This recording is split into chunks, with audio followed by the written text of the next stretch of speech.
दोस्तों एक बहुत ही पॉपुलर प्लेटफॉर्म हुआ करता था जो अब शट डाउन हो चुका है, जिसका नाम है ओमेगल। ये 2009 से चल रहा था अब तक, लेकिन फाइनली अब इसको शट डाउन कर दिया गया इसी के ओनर द्वारा।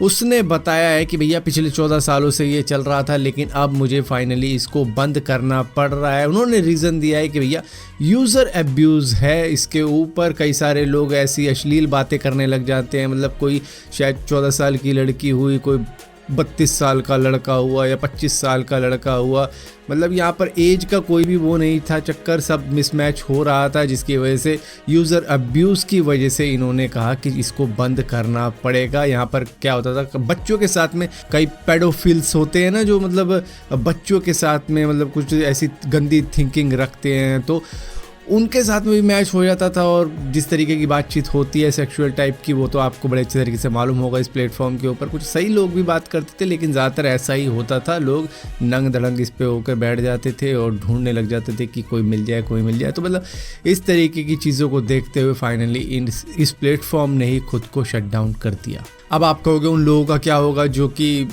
इसी के सहारे यूट्यूब चैनल बनाए हुए बैठे थे, मतलब इसी टाइप के कंटेंट बनाते थे जिसमें लड़कियों के साथ में करते थे अश्लील बातें या फिर जो भी करते थे। तो प्लेटफॉर्म और हैं ऐसे, वो ढूंढ लेंगे अपना जुगाड़, डोंट वरी। दोस्तों कनाडा के अंदर एक हाइकर ने गूगल मैप का सहारा लेकर एक माउंटेन के नॉन एग्जिस्टिंग ट्रेल को फॉलो करना शुरू कर दिया। बस गूगल मैप को देख रहा है, अच्छा गूगल मैप इधर बता रहा है, और उधर वो चलता चला जा रहा है, जिसके बाद में वो ऐसी ऊंचाई पर पहुंच गया जहां से उससे उतरना मुश्किल हो गया। मतलब काफ़ी स्टीप क्लाइंब था जिसको वो गूगल मैप के सहारे क्लाइंब तो कर गया, लेकिन बाद में जब देखा अबे मैं उतरूंगा कैसे, तो उसने फाइनली रेस्क्यू टीम को बुलाया, हेलीकॉप्टर से उसको रेस्क्यू किया गया। तो भैया कई बार गूगल ऐसा करता है, कई बार क्या, अभी मैं गया था घूमने के लिए जब केदारनाथ, तो भैया मुझे खाई की तरफ मोड़ने को बोल रहा था कि भाई उधर रास्ता नहीं है, लेकिन फिर भी वो दिखा रहा था कि इस तरफ मुड़ जाओगे तो शॉर्टकट पड़ेगा, फास्टर रूट रहेगा। दोस्तों साउथ कोरिया के अंदर एक रोबोट ने एक इंसान की जान ले ली है। दरअसल उस रोबोट का काम था जो वेजिटेबल बॉक्स है उनको कन्वेयर बेल्ट में डालना और उसके बाद में वहाँ से पैकिंग वैकिंग करना, लेकिन यहाँ पर ये डिफ्रेंशिएट नहीं कर पाया एक इंसान और बॉक्स के अंदर, इसका एआई फेल हो गया और उसने वहाँ पर खड़े हुए वर्कर को ही वेजिटेबल बॉक्स समझकर कन्वेयर बेल्ट के अंदर डाल दिया, जिसके बाद में उसका फेस और चेस्ट क्रश हो गया, पूरा चूरा बन गया और उसकी वहीं पर डेथ हो गई। ये 40 साल का वर्कर था जो वहाँ पर काम कर रहा था, जिसको रोबोट ने बॉक्स समझकर सीधा कन्वेयर बेल्ट में ही डाल दिया। अब यहाँ पर क्राइम तो हुआ है इस रोबोट द्वारा, लेकिन अब अरेस्ट कौन होगा ये देखने वाली बात है। क्या ये कंपनी को अरेस्ट करते हैं, मतलब जिसने भी ये रोबोट बनाया जिसका एआई फेल हो गया। हालांकि इसको एक्सीडेंट करार देख के हर कोई बच जाएगा, लेकिन इन द एंड एआई ने ही गड़बड़ करी, जो कि काफ़ी ज़्यादा परफेक्ट समझकर आज इंट्रोड्यूस की जा रही है जगह जगह पर। दोस्तों डिज्नी प्लस हॉटस्टार ने अपनी एक रिपोर्ट जारी करी है जिसके अंदर उनको 2.8 मिलियन सब्सक्राइबर्स का लॉस हुआ है, जो कि पेड सब्सक्राइबर थे, जो कि पैसे दे के इनके कंटेंट को देख रहे थे।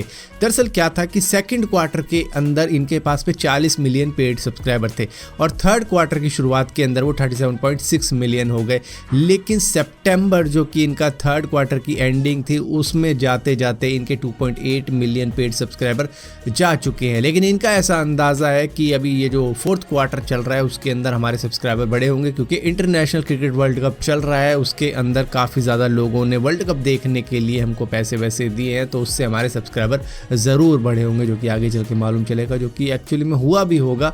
बेशक से इन्होंने लूज़ करें काफ़ी सारे पेड सब्सक्राइबर, लेकिन इस वर्ल्ड कप की वजह से इनका दोबारा से फ़ायदा हुआ होगा। दोस्तों एलॉन मस्क के न्यूरालिंक के लिए अब हजारों लोगों ने साइन अप कर दिया है। दरअसल 2022 के वक्त में सेफ्टी रीजंस की वजह से इसको रिजेक्ट कर दिया था एफडीए ने, लेकिन इसके बाद में इसको अप्रूवल मिल चुका है। अब फाइनली इसके लिए जो हजारों लोगों ने अप्लाई किया है वो पैरालाइज हैं या फिर पार्शियली पैरालाइज होंगे, जिनको दिक्कत है तो उनके ऊपर ये ट्रायल किए जाएंगे। इसमें होगा क्या कि इलेक्ट्रोड्स को पेशेंट के ब्रेन में ट्रांसप्लांट किया जाएगा, जो कि बहुत ही सुपर थिन वायर के साथ में कनेक्ट रहेगा, मतलब बालों से भी पतले वो वायर रहेंगे करेंगे जिससे कि सिस्टम से कनेक्शन जुड़ेगा और ब्रेन में क्या चल रहा है वो सिस्टम पे आ जाएगा और उसी से सिस्टम को भी कंट्रोल किया जा सकता है। तो इससे एक पैरालाइज बंदा भी एक तरीके से बातचीत कर सकता है इंसानों से कंप्यूटर के द्वारा। दोस्तों यूएस के अंदर रेसिज्म कितना ज़्यादा है वो आपको बड़े अच्छे तरीके से मालूम होगा। काले गोरों का तो वहाँ पर चलता ही रहता है, लेकिन एक इंडियन स्टूडेंट को वेल्प्रासियो यूनिवर्सिटी के एक जिम के अंदर